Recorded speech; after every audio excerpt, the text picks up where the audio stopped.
Nice. Dude, our fucking week sucked this week. It really did. We were sick. Well, I was sick. I got a fucking stomach virus somehow. At first, I thought it was food poisoning because I ate something at work that I thought wasn't sitting well with me.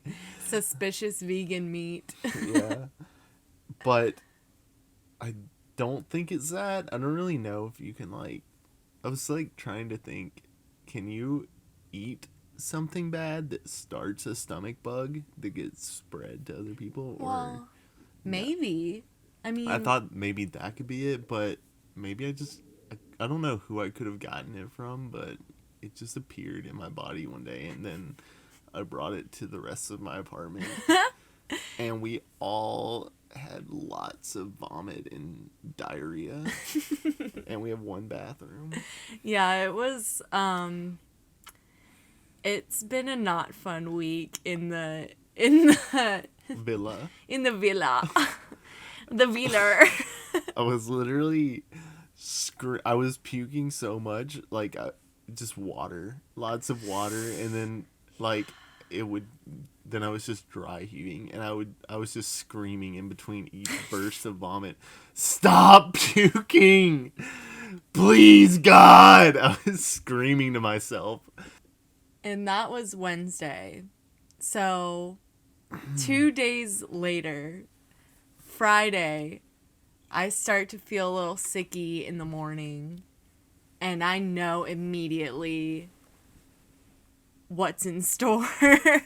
I work from home. I'm a video editor. And I was working. I have like so many videos to do for a client. So I just wanted to get ahead. So I just like powered through. I did like 12 videos, sat through like 3 meetings, and eventually, like at the middle of the day, I just like, threw up a lot, and then I worked a little bit more. I ate rice. Like, the difference between, like, me and Craig in this sickness thing is that I've always been, like, my mom would force me to, like, eat after I threw up. And, like, I feel like that's helpful because then I'm not just, like, throwing up, like, water or, like, dry heaving. I'm, like, throwing up, like, it makes it a little easier. It makes it more... pass through. Anyways. I disagree with that. I don't know if other people experience this, but like it's something I've always questioned about myself. Like when I puke and there's food in my puke, the food like gets caught in my nasal passage. And like I have to like cough and shit to get like chunks of food out of my nose, basically. So I don't want any solid in my vomit. I would prefer to just spew water out of my mouth, which was what I was doing. This is fair. There's... if you're going to throw up... That might be a me problem. If you're going to throw up, there's plus and minuses to either situation. It's all shitty. And, yeah, basically felt like shit on Friday and then, like, improved. And then yesterday, our roommate Jordan... Shouts out to Jordan. Bless her heart, had to come home from work because she caught the bug. So yeah, and she had to grapple with my biggest fear, which is being on the subway and either having to shit or puke. I think that like thought disturbs me deeply to imagine having to do that. I don't know. Yeah, no, I can't imagine, especially like each of us, when we would have to go throw up, it was like a series of like at least 8 heaves. So it was like our listeners are gonna fucking hate us, but it was literally projectile status. Like, it was not good. If you saw this on the train, like... Yeah, I I thought about it, and honestly, I've been thinking about this ever since Jordan told me. And, like, so imagine you're on, like, a train, and I think it would be worse if there's less people. So imagine you're, like, because right now during COVID, less people are on the trains. So you get on the train, there's, like, 3 people in the train car. If I felt like I was going to puke, I would, like, yell out a warning to them. I would be like, I'm about to puke! Yeah, just, like, go fucking spray it on the floor. Imagine.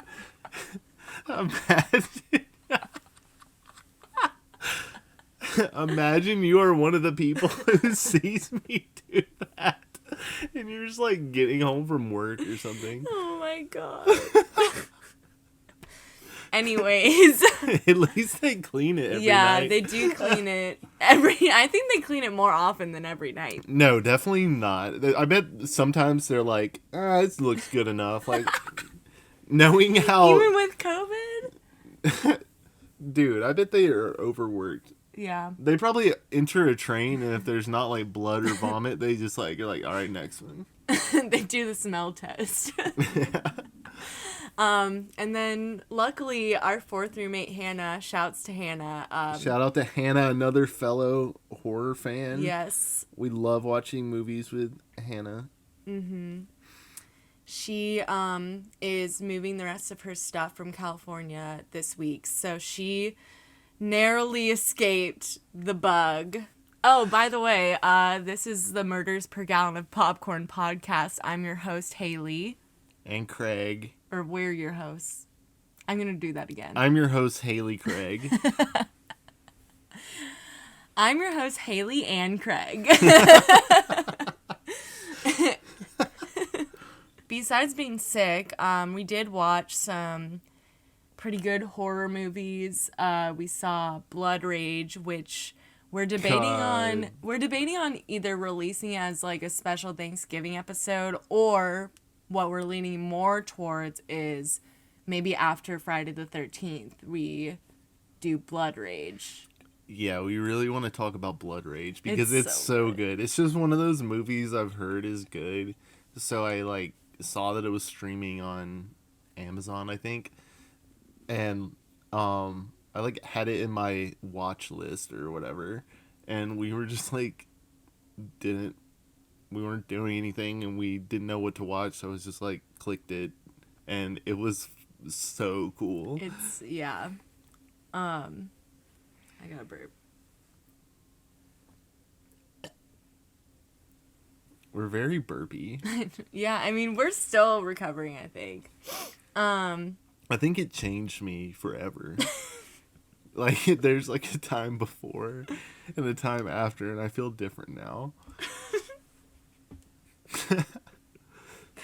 Oh my god. We also watched You're Next, which I thought, okay, I don't know what it is, but there's something about like the 2010s horror that Boo. like shush. I mean, it was dumb. Like, but I felt very scared by it. I don't know why, but it was like it was super suspenseful. But, you know, I mean, it's kind of a fun watch. You know, if you're into 2010s horror. I'm not going to say it's a bad movie. Yeah. I've seen like Your Next before. And it's okay. It's kind of a slasher.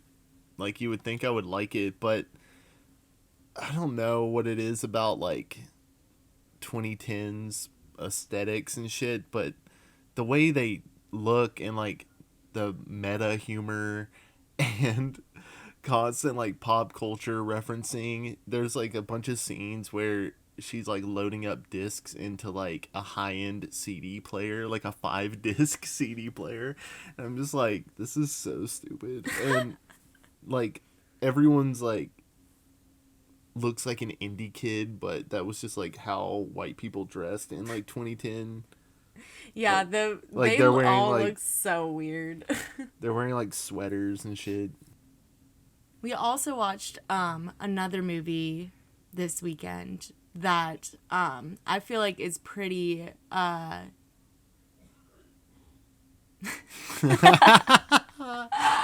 hope you can hear that.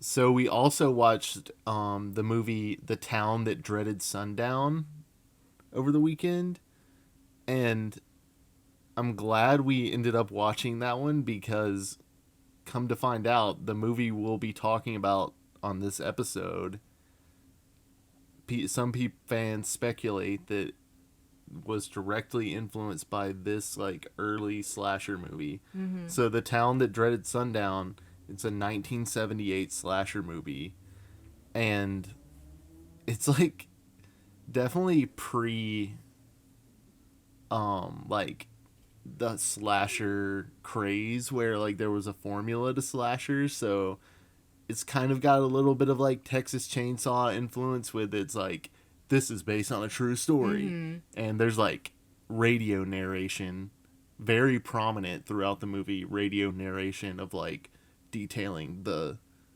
horrors that took place and shit. So there's that, and then it's also like a mass killer, so kind of like Halloween and Black Christmas. True. But the interesting thing about this killer is that he's wearing a burlap sack over his head with eye holes cut out for his eyes. And he plays the trombone, too. Okay, the best part of this movie is there's a fucking scene where the killer ties a girl to a tree and he picks up a trombone and literally like plays it for he goes like for 2 seconds for like 2 seconds, but then he like ties a knife on it and like stabs her with it. So. He fastens a knife to the end of the like, all you trombone heads out there, what is it called? Like the piece that slides on a trombone. He fastens the knife to the end of that. Yeah. And then slides it out and like stabs this woman repeatedly. Mm-hmm. It's like so ridiculous in a movie that otherwise is pretty like serious, kind of. Like there's some weird like townsfolk scenes where they're like acting strange and like corny. And there's like some banjo music. Oh, yeah. It takes place in Texas, I think. Mm-hmm. If you know that last episode we did Friday the 13th, the original from the series, 1980. And this movie, The Town That Dreaded Sundown, the killer in that movie has a burlap sack over his head. And there's another slasher movie where a killer has a burlap sack over his head. And that movie is Friday the 13th, Part 2. When was it made? 1980? In 1981. One. A year after the first movie. Correct. It's pretty quick turnaround already on these movies. Production fact.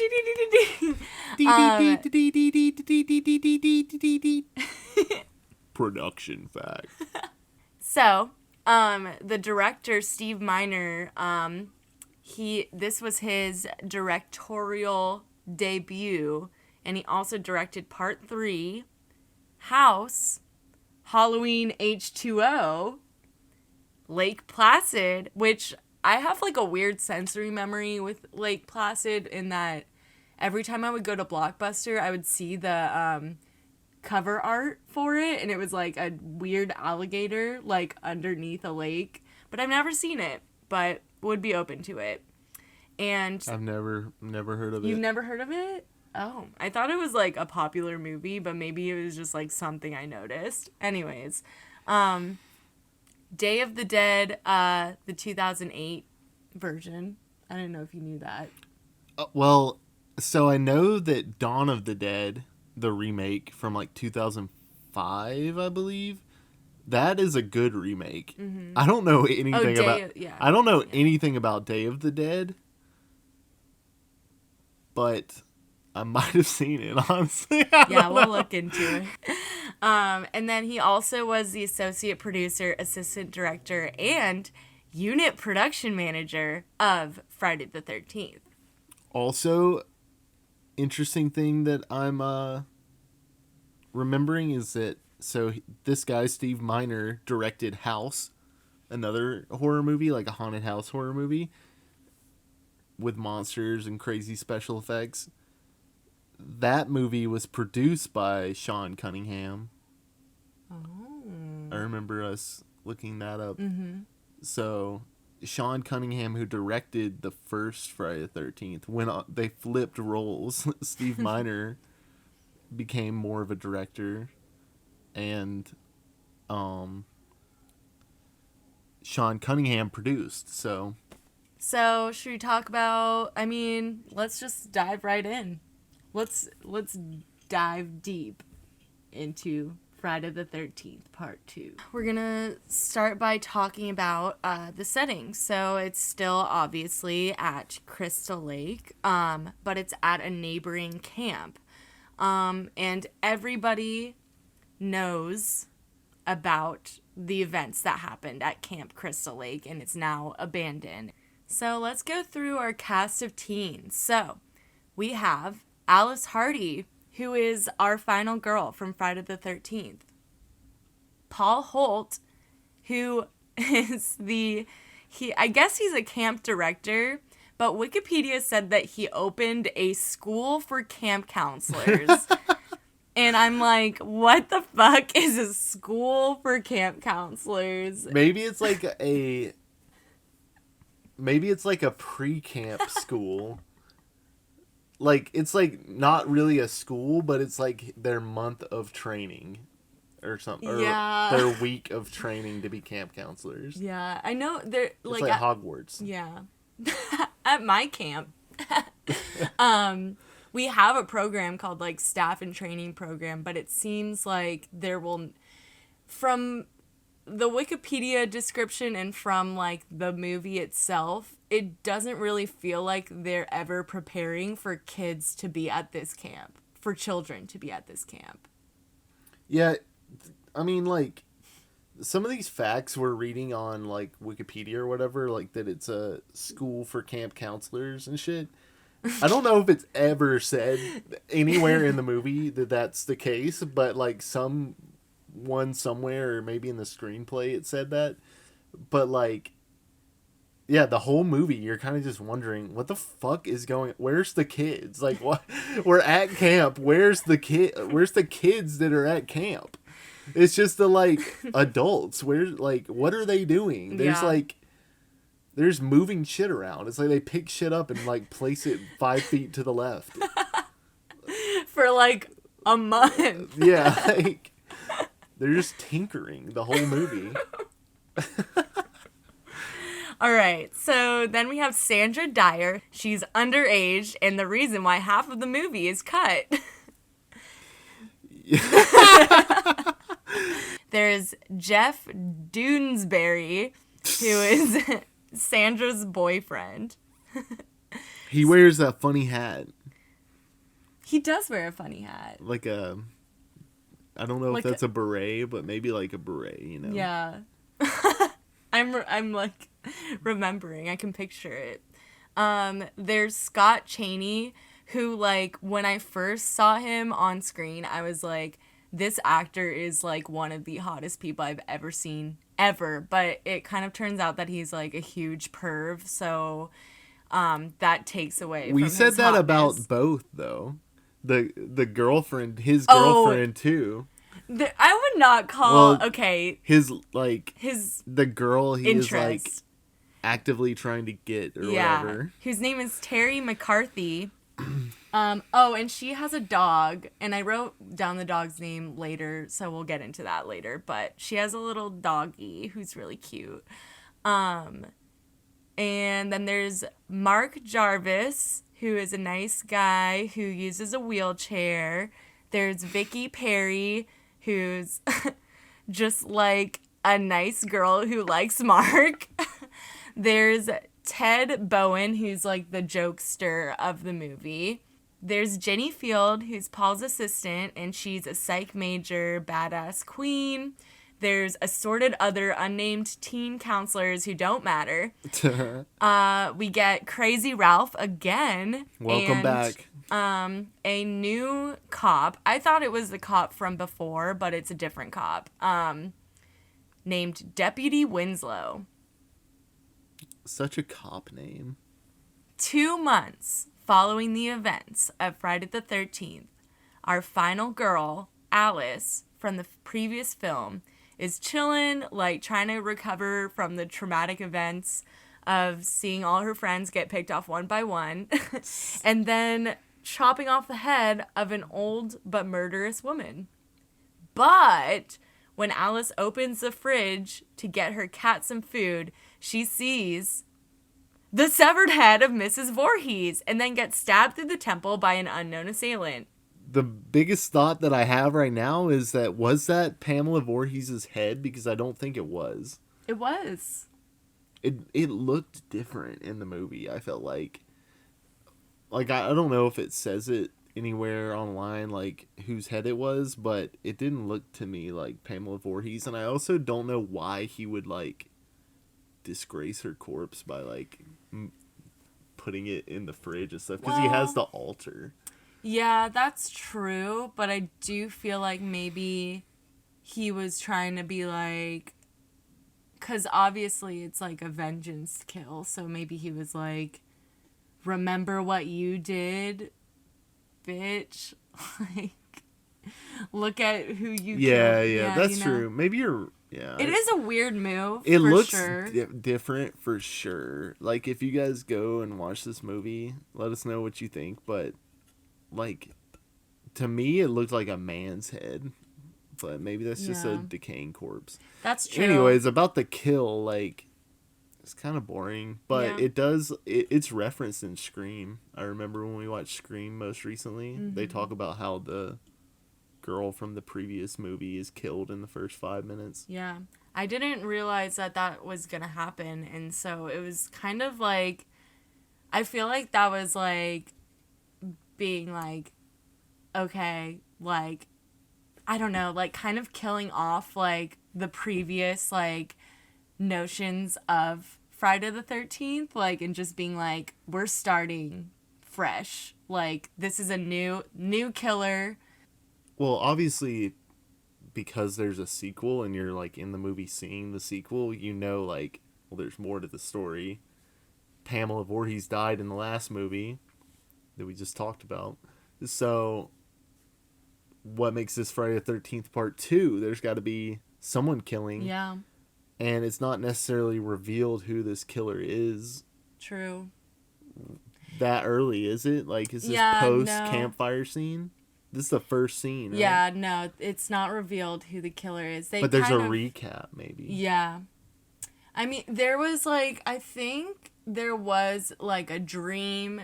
There was a recap, because there was a kind of recap in the form of, like, Alice was dreaming, and I think she could see herself severing the head and stuff. Oh, yeah, the slow-mo. Mm-hmm. Also, it's been a few weeks since we've seen this movie, so we're a little rusty, but I think we're pretty good, but, you know, anyways. So, 5 years after that, we meet our cast of teens at a brand new school for camp counselors. Please tell us what that means. Yeah, if anyone has ever attended a school for camp counselors, please let us know. Later that night, they have a little bonfire where Paul tells us the legend of Jason Voorhees, a boy who drowned at Crystal Lake in 1957, prompting his mother to exact revenge on the counselors and commit another series of murders in 1979 to prevent the camp from being reopened, until she is killed by the last survivor. However, Jason is rumored to have survived and is now living in the woods near Crystal Lake, killing anyone who comes across him to avenge his mother's death. Then, we have a jump scare of a man with a spear coming out of the woods. But it's just the camp jokester Ted, who looks exactly like my cousin Jared. Anyways, Paul is like, Jason is dead and the camp is closed and condemned. And yeah. So for me, I thought that Ted jumping out and like scaring everyone was like his death sentence, because I feel like the jokester always dies first and like always gets like fucked up. What did you think about the campfire scene? I thought it was kind of cool, and I feel like it was like the start of something that obviously like kind of is carried on throughout the rest of the canon, where I actually feel, so with all of these movies, like in Friday the 13th, the first one, the truck driver Anus, Enos. he's the fuel, like he's the vessel to tell the lore of this camp. And then, Paul knows the lore of the camp, and now that, there's been more killings and like a known killer, that lore is like everyone knows it. So like, yeah, but the big mystery in Friday the 13th Part 2 is Jason alive, basically. Because at the end of Friday the 13th, it's kind of like, it's like up in the air. Yeah. Because you see this scene of Jason jumping out of the water, pulling Alice under on her canoe. And you're like, what the fuck? Jason's alive? Or whatever. And then, no, it's a dream sequence. Or is it? It's like a ha ha ha JK and less situation. They're telling this story like it's just like a campfire story. It's just some spooky tale to like get the kids scared or whatever while you're at camp. Like, to creep out the kids, the younger kids or whatever. And therefore you like expect it to be, like there's myth here. But the funny thing is that you quickly find out, and I mean, it's ironic because everyone watching the movie knows that, yeah, that's true. You're going to get murdered by this guy. But the characters think they're just like... hearing, like, a scary story. And they're like, oh, shut up. Like, stop trying to scare us or whatever. Yeah, it's kind of interesting that they soon will become part of that lore. All right, later that evening after the campfire, our boy, Crazy Ralph, wanders onto the property to warn the teens, because that went so well in the first movie. The killer takes a wire, and while Ralph is against the tree, he, like, strangles him with, like, a wire. So it's pretty brutal. Damn. Rest in peace, Crazy Ralph. Another kill that distanced itself from the first movie. Yeah. Fuck, that's a crazy kill. And a crazy kill for Crazy Ralph.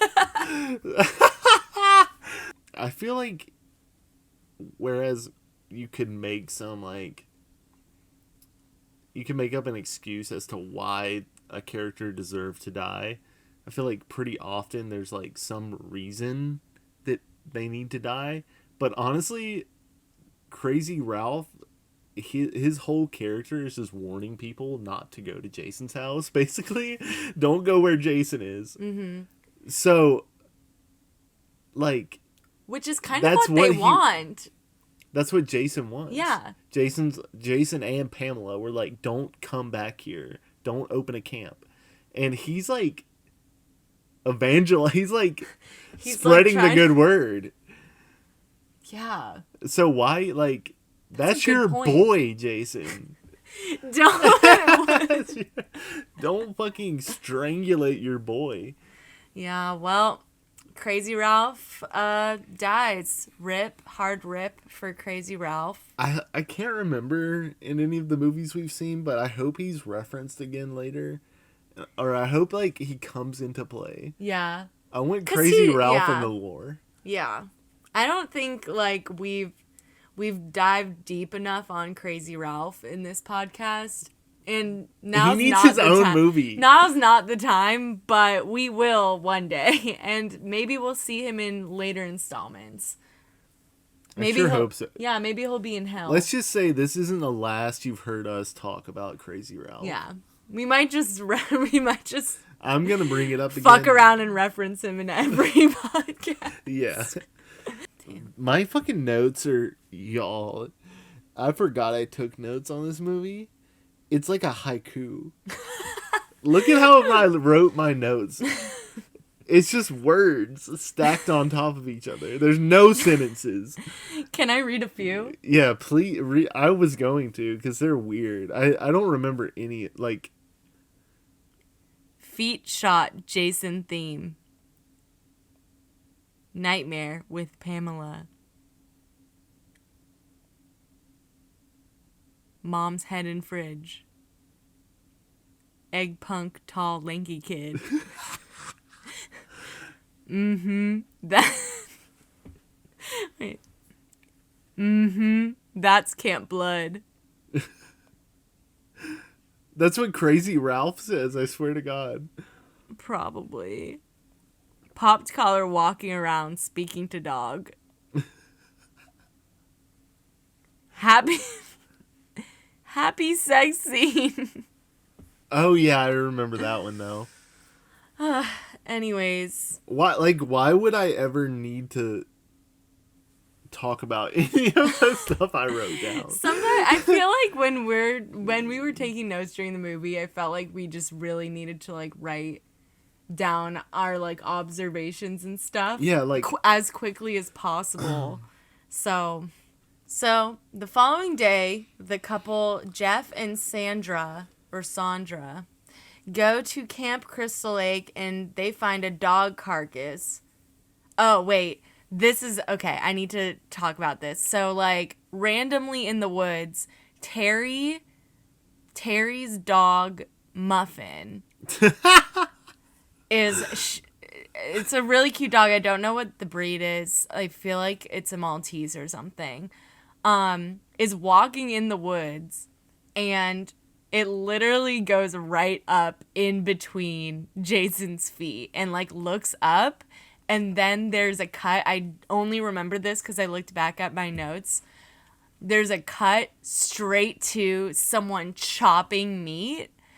And I'm like, damn, that's like implied fucking brutality to Muffin. So Muffin is presumed dead at that point in the movie. Defend Muffin. And it's even more presumed when Jeff and Sandra discover a dog carcass on Camp Crystal Lake's property. So the couple is caught by Deputy Winslow, and he's basically like, get the fuck out of here. And then the couple leaves, but he sees a man with a burlap sack running across the road. So he chases after him, and he finds himself stumbling upon a shack in the woods. When he's inside, he like looks, and he's horrified by what he sees, but we don't see what he sees. And then the killer strikes him with the tail end of a hammer right in the head. God. That's always been like one of my biggest fears, I feel like. Just having the other end of a hammer stab into you. That's right on fucking the top, brutal. Right on the top of the head, too. Like, I'm pretty sure my dad, one time, I think Todd told me about this. I don't remember it, but apparently there's a story of my dad like trying to pry nails out of something and like stabbing himself in the leg, like in the calf with the other end of a hammer. Ooh. Or somewhere on his body. Ugh. Yeah. My dad's a fucking beast. Shout out to Sammy. Later that evening, Paul offers a night out on the town Yeah. I'm keeping that in. Fuck it. Night out on the town before all the camp counselors start training. So him, Ginny, and Ted and a handful of not notable camp counselors leave, and Jeff, Sandra, Scott, Terry, Mark, and Vicky stay behind. At the bar, our girl Ginny starts going into a philosophical thought about Jason, musing that if Jason were still alive and had witnessed his mother's death, it may have left him with no distinction between life and death, or right or wrong. And Paul is just like, nah. I just want to say, at this point, I'm already, like, in love with Ginny. I'm like, Ginny, you're obviously the final girl. Yeah. Like, without a that's doubt. just what I thought watching the movie. I'm like, this chick is definitely gonna... She's, like, psychoanalyzing Jason at the bar. Like, Yeah. he's, you know, like... It's sick. She's honestly so, like, you know, shouts to Alice, but she has a great personality. She's funny. She, like, I don't know. What's cool about her, too, is that she's not necessarily, like, she's not, like, presumed, like, a little, like, virginal, like, innocent person, because her and Paul, like, are, like, a thing. Like, they, like, hook up, you know? So Ginny seems like... I don't know. She shows up to the camp late. Like, she's late to the camp school. Like, shows up in her car. Everyone's already ready and, like, learning about camp or whatever they're doing. Their class is in session.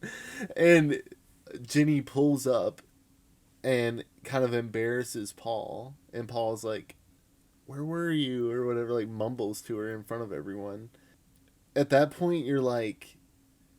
There's obviously something... This character is significant that they were given this, like, whole scene about this character trait of them showing up late and shit. And her car. And she talks about how, like, I think Paul is like, yeah, they don't teach you that at, like, psych major university or whatever. He, like, mentions that she's, like, a psych major, too. So they're, like, giving this girl, like, a full... they're equipping her with a full personality to set her up to, like, face off against the foe. So. And I honestly relate to Ginny. Maybe that's why I like. Maybe Craig is the final girl in Friday the 13th Part 2.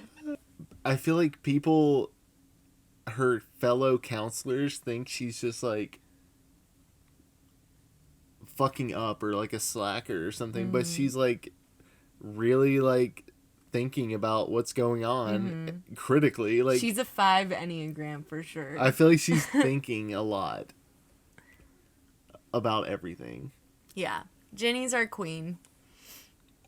Back at camp, Terry goes skinny dipping and Scott is like watching her creepily and she's like, don't fucking watch me. And he's so pervy. So he just walks away in the woods and he gets caught in a rope trap. So he's hanging upside down. And then the killer comes in with a machete and slices his throat. Pretty iconic Jason kill, I feel like. Just the using a machete. Yeah. And it's like using this like survivalist like rope tying trap setting type vibe. That's like such a Jason thing to do. Like he's been living in the woods. Yeah, it's like part of his mythology is that he's like been just surviving in the woods off of whatever he can. Like he's just like hunting and catching animals, like stealing where he can, and like he's like crafted this shed in the woods. So it's cool when he's like acting like he's hunting these people or something. Like it's not a motivated serial killer Yeah. in this movie. It's like this guy's just hunting these people because they're on, I mean, the motive is they're on his land, basically. Yeah. Jason's like, get off my fucking lake. He just wants people off his property. Yeah. So Terry stumbles upon his dead body and screams, and then she's, killed off screen. Vicky and Mark start flirting, and I think Vicky goes inside, but Mark is like, I'll meet you there, because they're gonna like hook up or something. And then while he's on the porch, our boy Mark gets a machete slammed into his face. God damn. And in his wheelchair gets rolled back, and then we see him fall down like an entire flight of stairs. Like a never-ending flight of stairs that seem to come out of nowhere. So this kill is extreme. Like, you see his the effects are crazy. You see his face with a machete in it, and he, like, it's, like, on screen for, like, a few seconds, so you fully register, like, what's going on. And it's just sad because he seemed like a nice guy. Yeah. He didn't deserve that. So, I just remember us, like, playing this scene back, like, 4 times and laughing at the absurdity of the amount of stairs that he falls. Yeah. Like, it's like you see him sitting at the top of the stairs. Mm-hmm. Like, rain is crashing down, I think. And you just know, like, this guy's about to die. Because it's just, like, set up for that. He's alone. He's, like, there's a shot of him from behind. He's, like, above the stairs. It's just, like, a POV shot of Jason approaching him, basically. And then he gets hit in the face brutally with this machete. And you're like, fuck, that's how he killed him. That could just be it. Yeah. But no, he's like, rolls backwards and all the way down this huge flight of stairs. And he's just like bouncing down the fucking stairs. It's so bad. It's so bad. It's so gnarly. It's tough stuff. Tough stuff for Mark. So there's like a scene where they're playing cards or something. Like, people are pairing up to go have sex. Yeah. And Mark is like playing cards with Vicky. And Vicky just keeps making these like sexual innuendo jokes, like so obviously, while they're playing cards. Like, I don't know them specifically, but he's, like, talking about himself, how he ended up in a wheelchair. So, the biography of Mark. Mark was an athlete. However, a motorcycle accident had caused bilateral damage to his legs. Doctor said he would need a wheelchair for the rest of his life. Whatever. Blah, blah, blah. So, he's, like, telling her all this stuff about himself. I remember she's asking. And he's like, I was a football player, and then I, like, got into this, like, motorcycle accident, and I couldn't move my legs anymore. Yeah. Paralyzed. And she's like, damn, that sucks. Anyways, you want to go have sex? But why does Mark go out to the stairs again? I think he's just, like, literally just about, like, I think Vicky goes in and she's, like, gonna get ready. She does go get ready. She's getting ready to have sex with Mark because, as we'll talk about later, she's, like, pulling out the brown underwear and shit. Oh, so yeah. Vicky's, like, going inside to go get ready, and Mark is just, like, sitting on the porch, just, like, chilling, like, literally about to follow her in, and then Jason comes and brutally stabs his face with a machete and lets him fall backwards on 20 flights of stairs. The killer moves inside the house and upstairs, and Jeff and Sandra have just had sex. Jeff is on top of Sandra, like literally planking on top of Sandra, smiling like a dope. And just like, and Sandra sees the killer and she goes, and then they are impaled by a giant spear. Yeah. Yeah. So. Shish kebab. Just so you guys know, all of the Friday the 13th movies we're going to be reviewing are uncut. Yeah. Because we have this, like, Blu-ray box set. So Scream Factory. I don't know if you, like, if you watch a random stream of this movie, if it's going to be the uncut version that we watched, or if it's going to be, like, heavily edited. But apparently this movie had previously been heavily edited. Yeah. And a big reason was that the actress that played Sandra was 17 when this movie was shot. So obviously a lot of things had to be cut because she was a minor when this film was shot, which I don't really understand why they let a 17-year-old play. Like, I don't know. That's kind of a weird choice. But maybe she lied about her age. So Vicky is, getting ready to fuck Mark. And she pulls out some sexy brown underwear. And she's like, what a fucking weird color for your, like, maybe they did that on purpose to be like, this chick does not know like how to be sexy. You know what she does too that I'm just remembering is that she actually goes outside in her underwear and she's like digging through the car for something. And we see a POV shot from behind and she's just like her butt like with the fucking brown underwear. It looks like Jason's about to like grab her booty.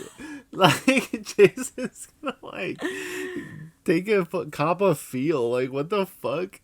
And then, like, nothing happens. Nothing happens. But it's like a POV shot approaching her butt. Like, it's zooming in on her butt. Like, Jason's about to, like, grab her butt. I think that...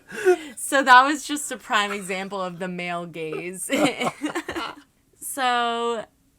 When Vicky goes back inside, unfortunately, she discovers the body of Jeff is, like, hanging on, like, a towel rod or something. Oh, yeah. And she, like, sees that, and she's like, holy fuck. And then she, like, I think she checks, and she sees that Sandra's dead, too. And then she sees... Like, I think Jason pops, like, right after she looks in the room and discovers the bodies. And she kind of, like, is like, no, don't kill me, please. And then she gets stabbed in the stomach. Sad stuff for Vicky. I don't know. This one's boring. Like, as far as I can remember. Not as notable. Yeah. But... like, we just had two really good ones. Mm-hmm.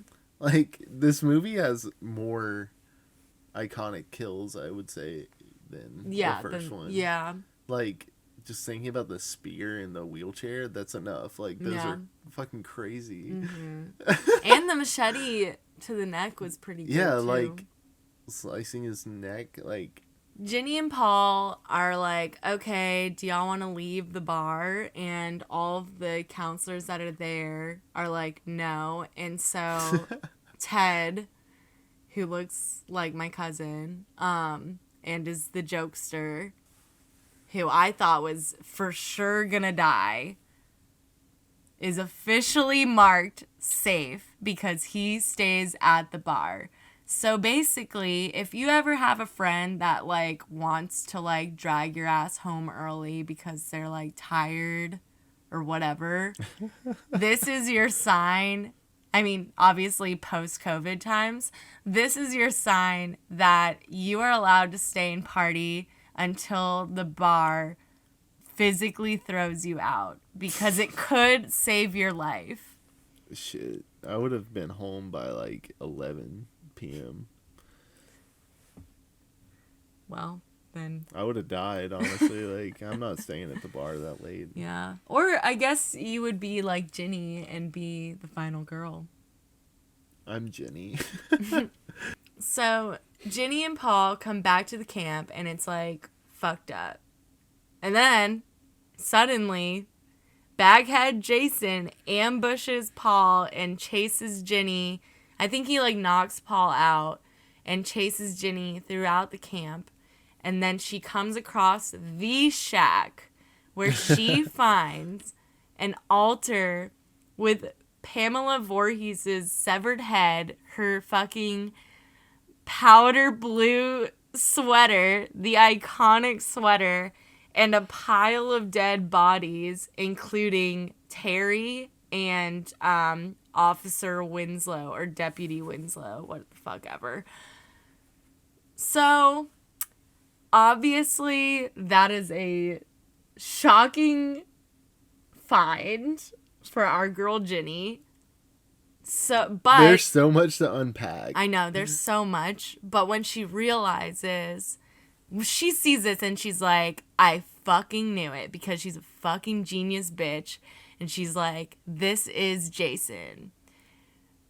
Our queen puts on Pamela's sweater and she convinces Jason that she is his mother to distract him long enough to where Paul goes through the shack and attacks Jason just as Jason discovers that Ginny is tricking him. But since Jason is like a giant, he overwhelms Paul and the struggle continues. Ginny slams a machete onto Jason's shoulder and it seemingly kills him. So Paul and Ginny return to the cabin and then they hear a rustling outside. It's Muffin!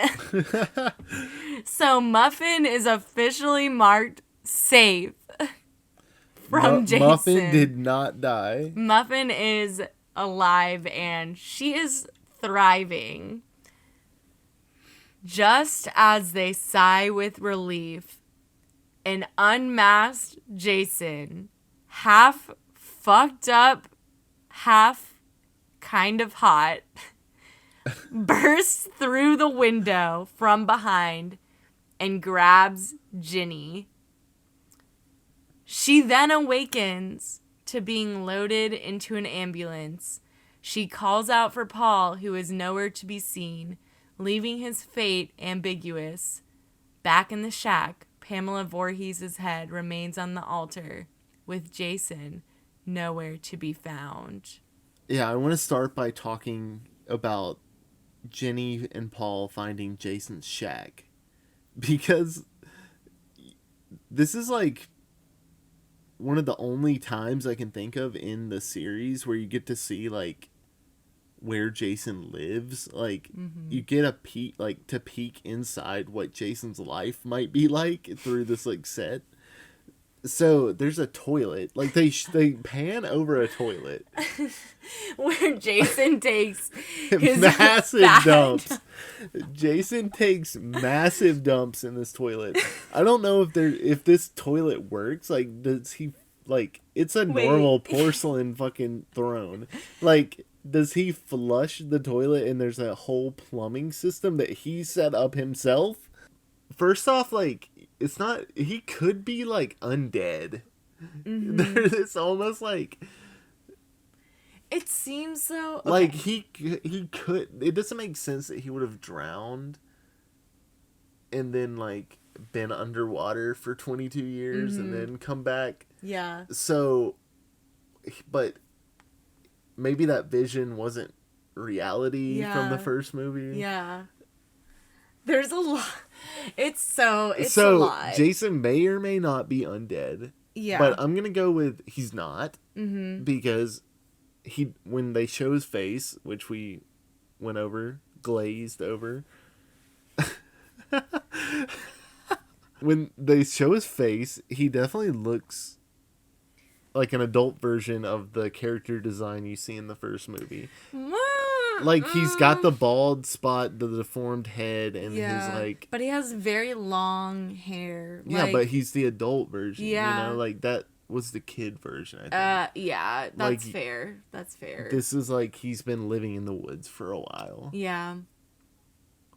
So, he looks human. Mm-hmm. I think they're basically, like...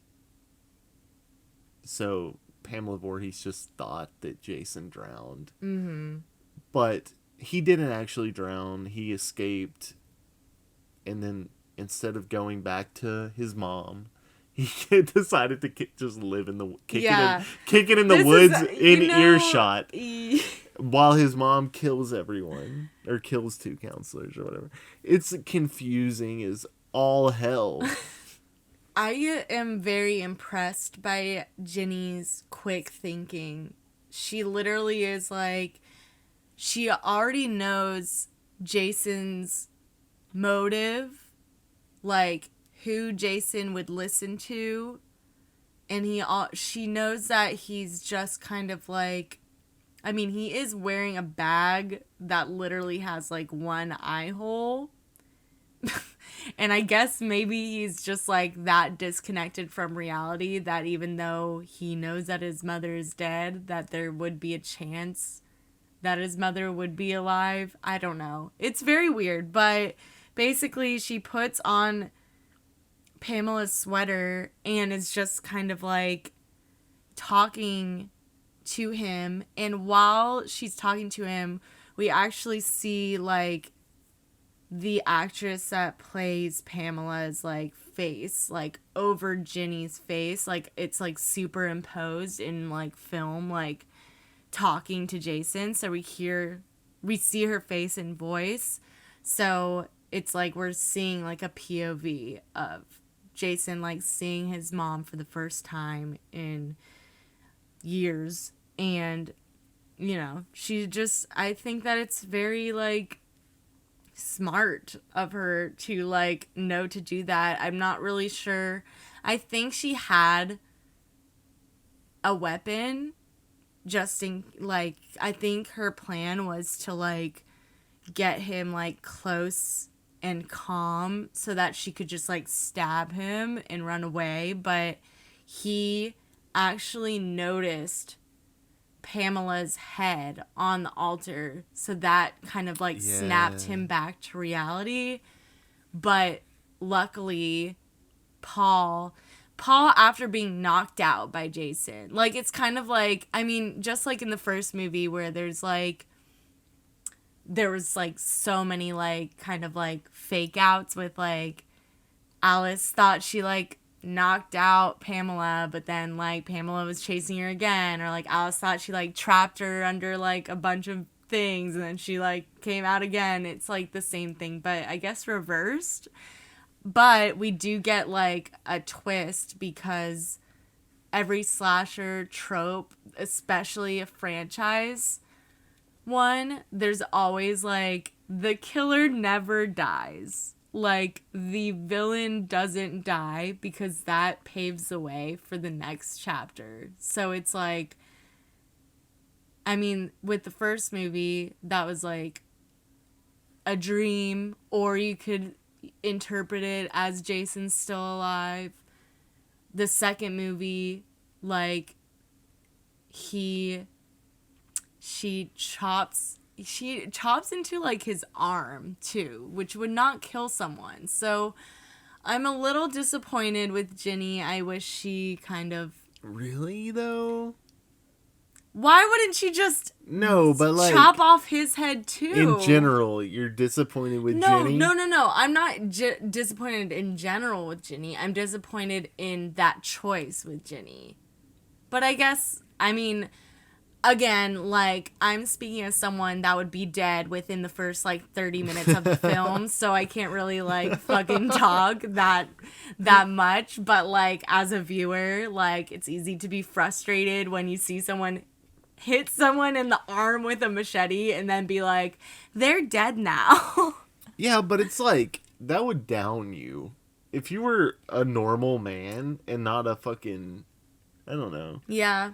But, you know, if drowning The amount in a of lake doesn't kill abuse him. that, like, Jason takes, even in this movie, it already seems like... Yeah.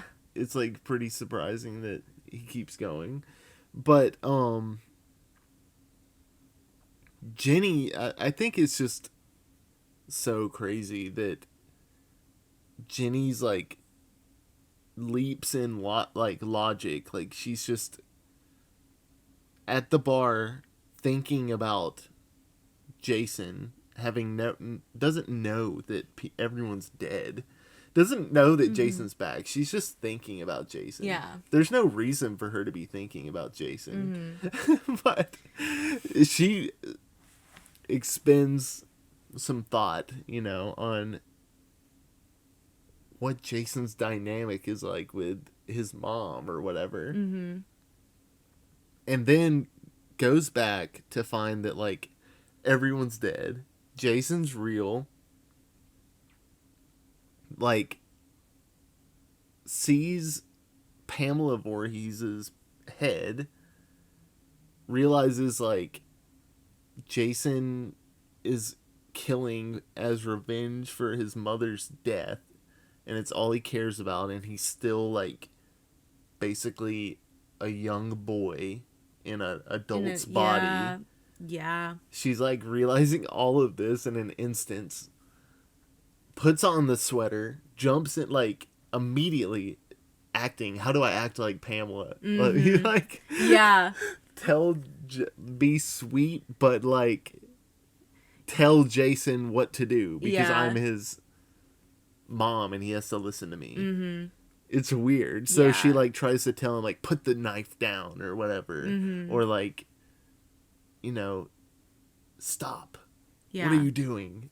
And it's like, damn, Jenny. Like, I'm like, holy fuck. I know you're just, like, a plot device for the writers, but, like, that's queen shit. You're fucking, like, a genius. Yeah.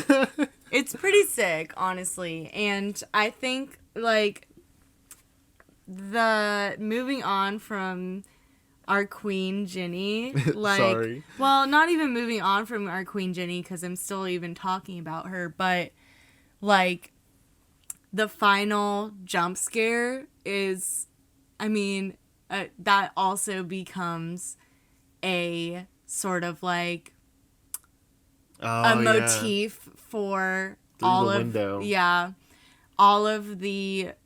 13th movies. I think I pretty much know from what we've seen, all of the 13th movies have that sort of, like, when you think it's, like, calm and quiet and all has been resolved, one last monster or jump or, like, so is gonna literally physically grab the final girl or the final boy and, you know, scare the shit out of the audience. So in the first movie, it was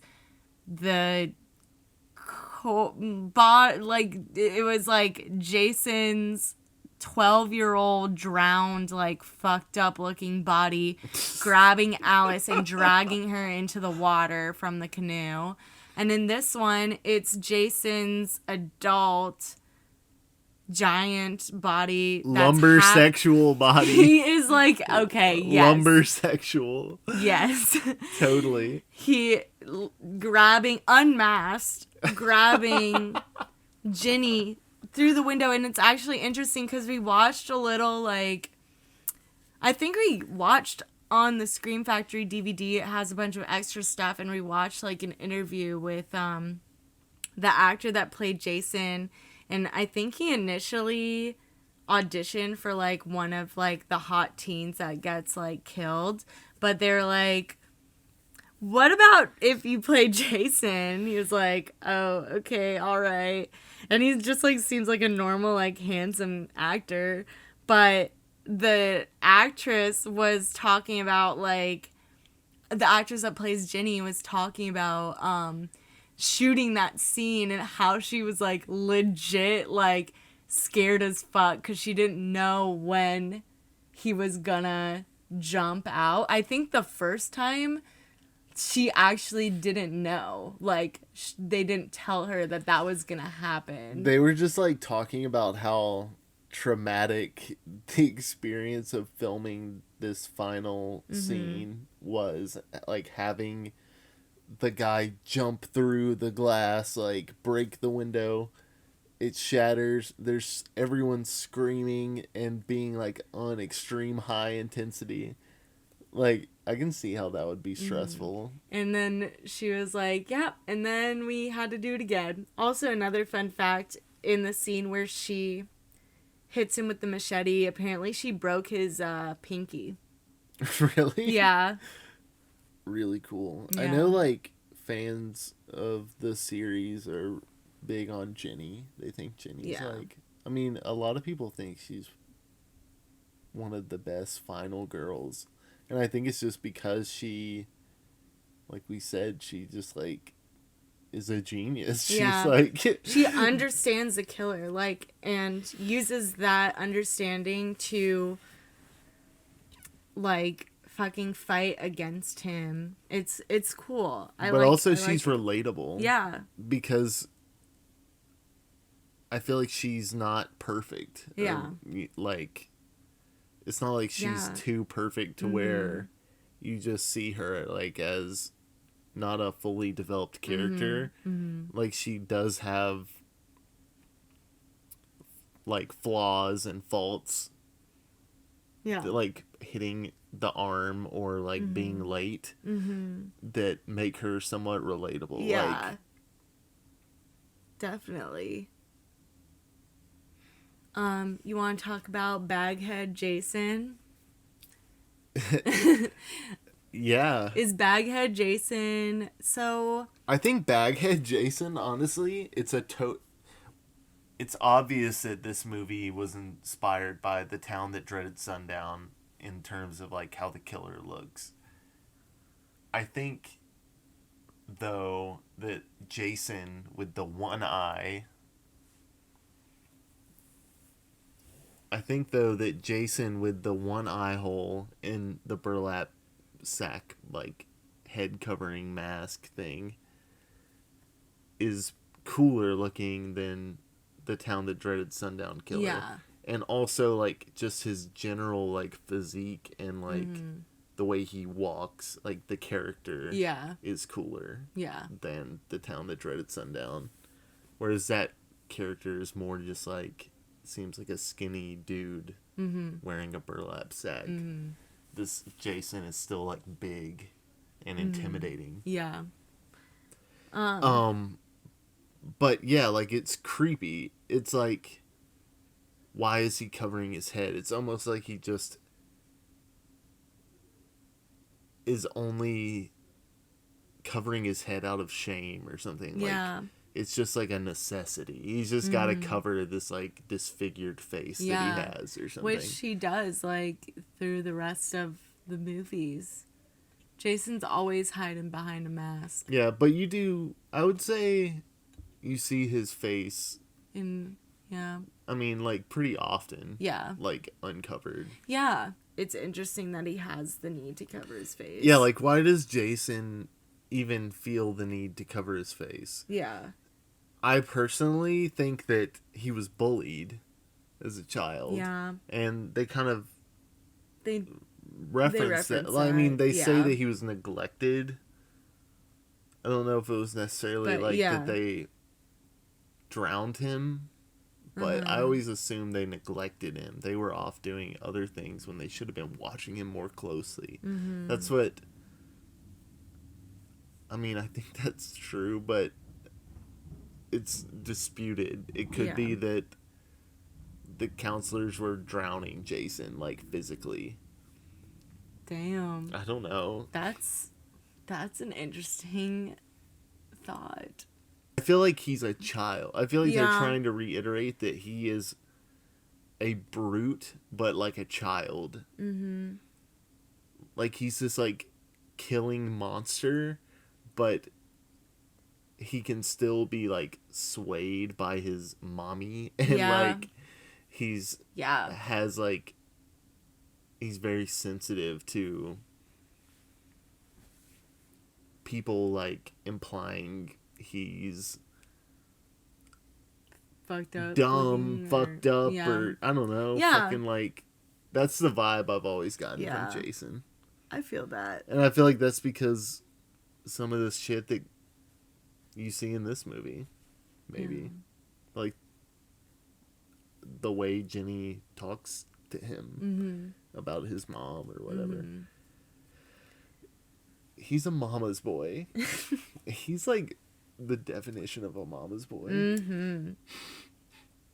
Like we talked about in Friday the 13th review or episode, that, you know, it's not Jason. Like, sorry, wah, wah, it's not Jason. It's Pamela is the killer. Jason's not in it. So that's kind of like, okay, but where's Jason? Or whatever. And then it's like this movie, you're like, yeah, like, it's Friday the 13th part 2. There's Jason, but he's not wearing the hockey mask. And you're like, what the fuck? Like, I want Jason in a hockey mask. What the fuck? You're saying 1 and 2, there's not Jason with the hockey mask? Yeah. Or whatever. We are saying that, listeners. So if you want Jason in a hockey mask killing teens, this is not the movie for you. Also, there's no boobs in this movie. That's not true. There's no boobs. That's not true. There are boobs. It's when Terry, the hot one with the butt shot, goes skinny dipping by herself in the lake, and then the douchebag sneaks up and steals her clothes. The podcast is called Murders Per Gallon of Popcorn, so we would be absolutely incorrect if we did not talk about the murders. We would be remiss. I'm trying to say something different than remiss every episode, but maybe I'll just say remiss. So, there's 9, maybe 10 total. So we have Alice getting stabbed in the head with an ice pick. We have Crazy Ralph being strangled from behind a tree with a wire. We have Deputy Winslow being bludgeoned by the tail end of a hammer in his head. We have Scott having a throat slit with a machete. Terry dies off screen. We see her body just like at the altar in the shrine in Jason's shack. Mark is the one that gets the machete in the head and rolls down 1,000 flights of stairs. Sandra and Jeff get impaled by a giant spear. Vicky gets stabbed in the stomach, and Paul might have died, but we don't know. So. Paul definitely died. Yeah? Right? Well, what happens is, like, Paul and Ginny are, like, the final two, and they're in the cabin, and Jason jumps through, and then it cuts to Ginny being carried away in an ambulance. So, I feel like he probably died if he's not being carried away in an ambulance too, but who knows? I don't know. It's a mystery. It's been too long to remember. No, like, he doesn't, like, they don't show anything about him getting attacked. That's so weird. Yeah. What was your favorite kill?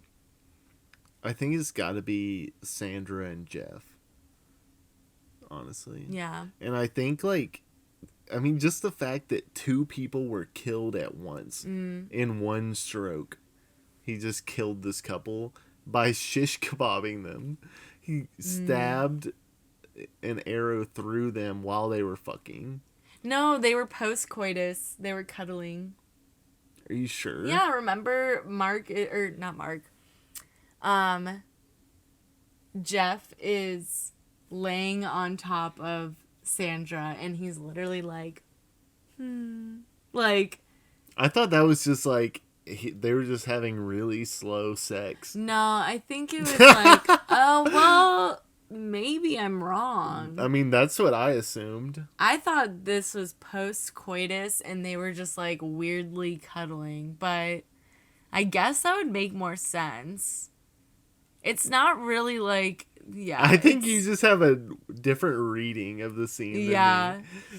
I think so, too. We're both right. It's just the interpretation. I thought he was just happy because he was in, like, bliss or something. Yeah. I mean, it could be, It is a but funny shot, though, when he's smiling while they're lying on top of each other. yeah, his smile is so cheesy. It's like, it's kind of cute. But I do like when, like, you see, like, Sandra, like, sees Jason approaching with the spear, so she knows what's going on. So, you know, you gotta... Good for Jeff. He died at least not knowing what was about to happen to him. I like that one, and, of course, Mark. Yeah. And those are back to back. I almost think of them the same because it's just like Mark and then them. Yeah. My favorite kill was definitely Mark. Just so brutal, so weird, like so fucking extra. And I just think that it's just like interesting because I feel like Mark did not do, I mean, like when we say did not do anything to deserve to die, we're talking strictly in like horror movie tropes or whatever, like not necessarily that like people deserve to die, whatever. I think that's pretty clear. But like he didn't really do anything. So it was just like a bizarre death. But also super gory, and just like the machete being stuck in his head, and yeah, just wild. And then I would say, just conceptually, I would say that my second favorite killing was, the killing of Alice, because I didn't see it coming, and I think that it's very interesting that the first thing that the sequel of the movie Friday the 13th does is kill off Friday the 13th's final girl. What is he kills her with a screwdriver or something? Or is it a knife? I think it's a ice pick. Yeah. Right in the from temple. The freezer or something. Yeah. And we see like the profile of her head like screaming while he's like grabbing her and like stabbing the side of her head with an ice pick. So we've talked about what we were gonna rate this movie out of, and I think, do you want to rate it out of 13.2? Yeah, let's do 13.2. Okay, and we're doing burlap sacks. Okay, so I'm gonna be honest right here, listeners and Craig. Not my fave Friday the 13th movie that I've seen.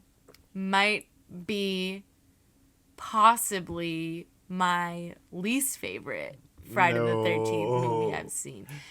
Just my personal opinion, still a great movie, but, you know.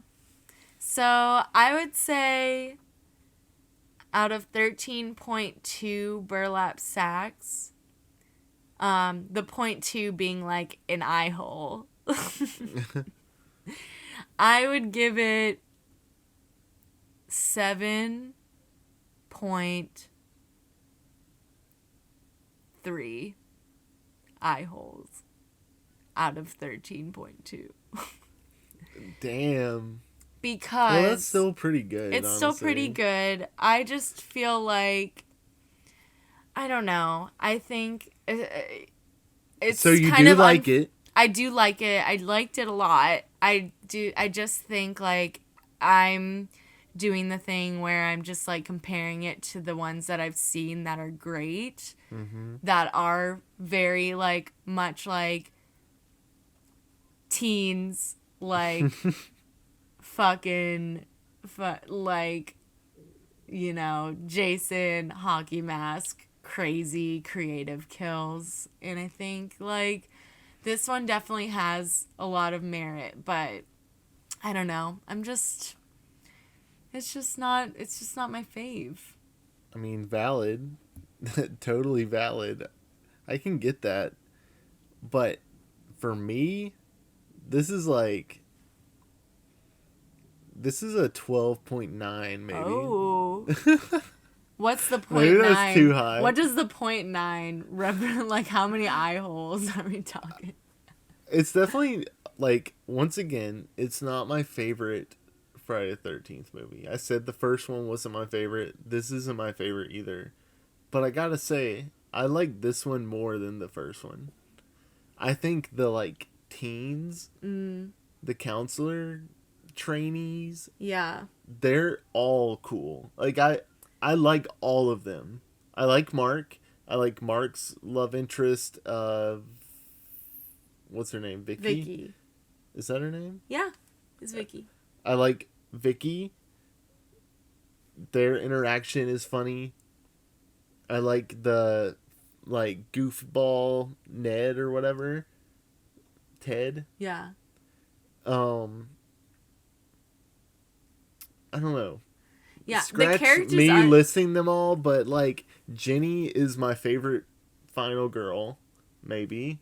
I haven't seen every Friday the 13th movie, but Jenny is fucking cool. Like, iconic character.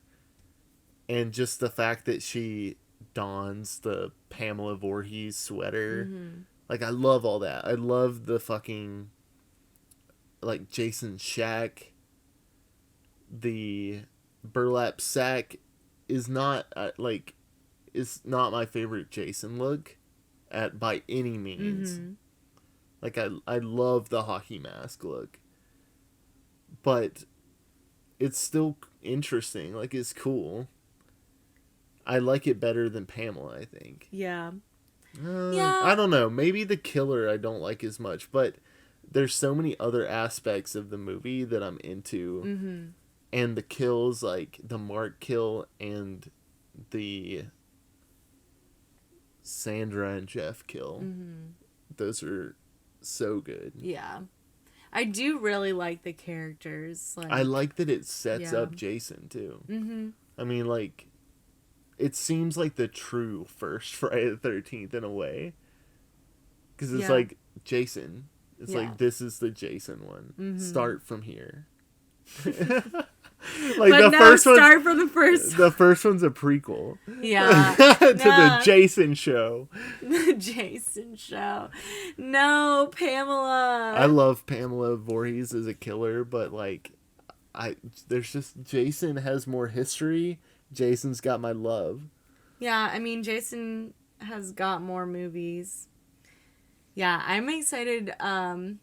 I do remember, like, I mean, I'm kind of getting ahead of ourselves and not really talking about part 2 right now, but I remember watching Freddy vs. Jason, like, forever ago, and I think Pamela makes an appearance there. I've never seen it. Oh my gosh, I cannot wait till we get to the like, crazy later movies, because they are so weird. I'm so ready for it because I have not seen Jason Goes to Hell. I haven't seen Jason X. Mm-hmm. I haven't seen Freddy vs. Jason. And up until very recently, I hadn't seen the remake either. Yeah. Yeah. Actually, come to think of it, I haven't seen 7 either. The new... It's the New Blood. Right? Yeah, New Blood. Because before that, there's A New Beginning. That's 5. Mm-hmm. There's a lot of fucking Friday the 13th And they're all movies. sick. They're all sick in their own right. I think my hang up besides what I discussed earlier is that the plot is it was like a quick movie. It felt like it felt really fast and a little rushed. But the characters, I felt, even though it was like weirdly fast, like the characters, you felt more connected to them than the first one, I feel like. Which honestly, like now that I'm also thinking about the rest of the Friday the 13th movies, I feel like all of them kind of like dive a little bit deeper on the characters than the first one did. Yeah, like the characters as in the campers / camp counselors or whatever. Yeah, exactly. Yeah, I would say in the first movie, they're just so forgettable. Yeah. It's just like, even now, we just talked about it. I can barely remember notable traits about any of the characters. They're just like people to get killed. Yeah, honestly. But it's funny when the movies give the characters like their own little backstory. Yeah. And you can it gives you something to chew on. Like, it's like, okay, these characters at least, like, you know, you can think about them a little bit. Like, and then it kind of makes their kills that much more, like, dramatically impacting to you because you're weirdly connected to the characters. It's kind of like it doesn't naming a take dog or much. something. It doesn't take much, honestly. It's pretty amazing, like, how little information you have to give about a character to make them, like, more relatable or likable to the audience. Like, just the fact that you get some of Mark's backstory. Yeah. And he's not just, like, a guy in a wheelchair that gets killed. Yeah. Like, that's all I really need is just know that there's depth to the character. Yeah. We very much recommend this movie. And, you know, that's it. That's Friday the 13th Part 2. Any last words, Craig? Definitely watch the movie, and of course, next episode we're going to be doing Friday the 13th Part 3 3D. But we've never seen the 3D version. Yeah, if anyone has 3D glasses and the old 3D DVD or whatever, let us know. But yeah, we're going to be doing Friday the 13th 3. And that means a hockey mask, Jason. We're getting into hockey mask territory. A hockey mask season. Skeezin'. So, we're going to do that one. And then I think we're going to take a break and review a movie out of this franchise and then get back into it. So. Yeah. So, until then, this was... Murders per gallon of popcorn. This is Haley. And Craig. Bye.